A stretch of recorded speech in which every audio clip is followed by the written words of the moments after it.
How do I live within my means? It is worth it to make an effort to reduce your costs. Small changes in your spending habits will result in big savings over time.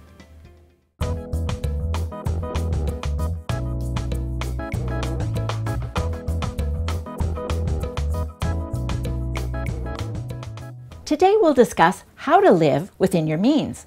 In other words, how to change your habits to fit within your financial resources. We'll help you understand how minor changes in your spending habits can result in major savings, how to identify ways to save, and how to cut back on expenses.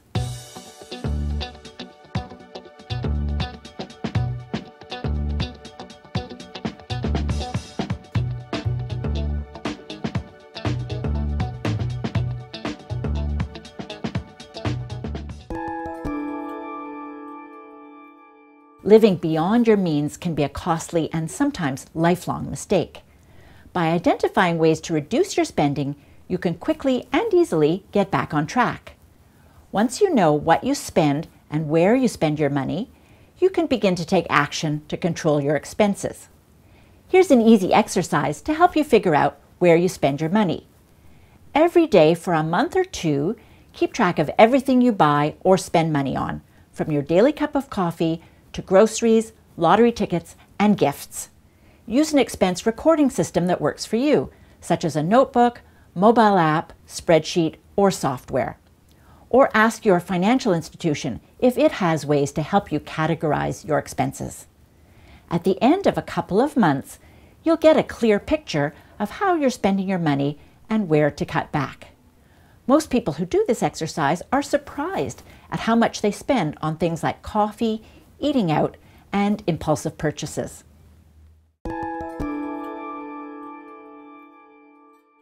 Now that you've recorded and better understand your spending habits, you can look for areas where you may be spending too much, and you can cut back. There are always changes you can make to save money.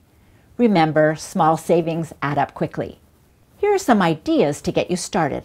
1. Check your bills and statements. Look for any errors or overcharges. Many people don't read their bills carefully each month and don't call their service provider to ask about items or charges they don't recognize. Also, pay on time every month to avoid costly interest charges. 2. Negotiate better plans. Call up each of your service providers regularly to ask questions about your account. Find out how much you're spending on your plans and how you can lower your charges. Shop around to find out what other vendors are offering, and make sure you are getting the best deal possible.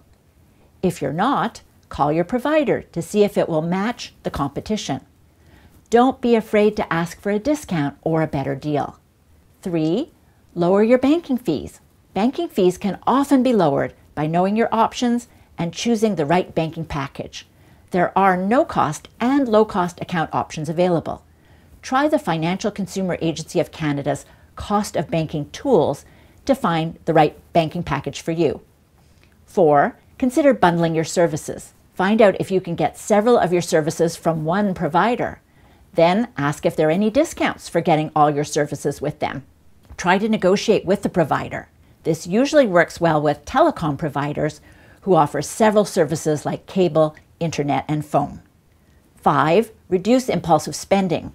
Always use a list when you shop and stick to it. Before making any unplanned purchases, ask yourself if you really need these items.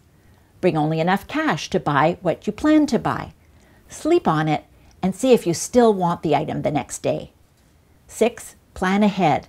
Taking a few minutes to plan your day or week can help you reduce your spending too.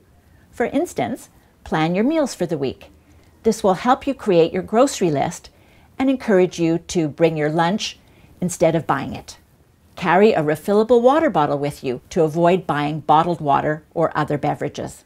Plan your day the night before to make sure you have time to prepare coffee at home, pack your lunch, and take public transit, all money-saving activities.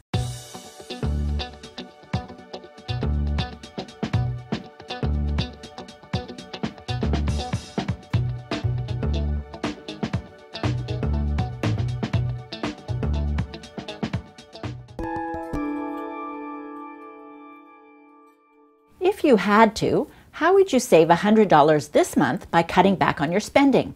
Let's try an activity to put what we've learned into practice. Create a table with 5 columns.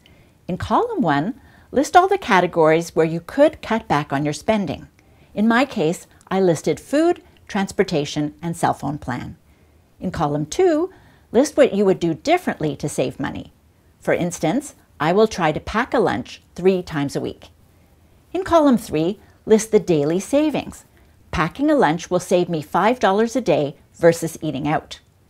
In column 4, list the weekly savings. $5 a day times 3 days a week, that's $15 a week in savings. And finally, in column 5, list the monthly savings. Assuming 4 weeks in a month, that is $60 a month in savings. Fill in the rest of the table and add up all the savings in column 5 to reach your $100 goal. If not, go back and see where you can cut back to achieve this goal. You can even add a 6th column if you want to see the potential annual savings. Using the same example of packing a lunch 3 times a week, I could save $720 a year. That's a small effort for a big savings. Let's summarize what we've learned today. We've talked about tracking your spending to understand what you spend and where you spend it. We discussed how to look for savings. And finally, we did an activity to find ways to cut back on your everyday spending.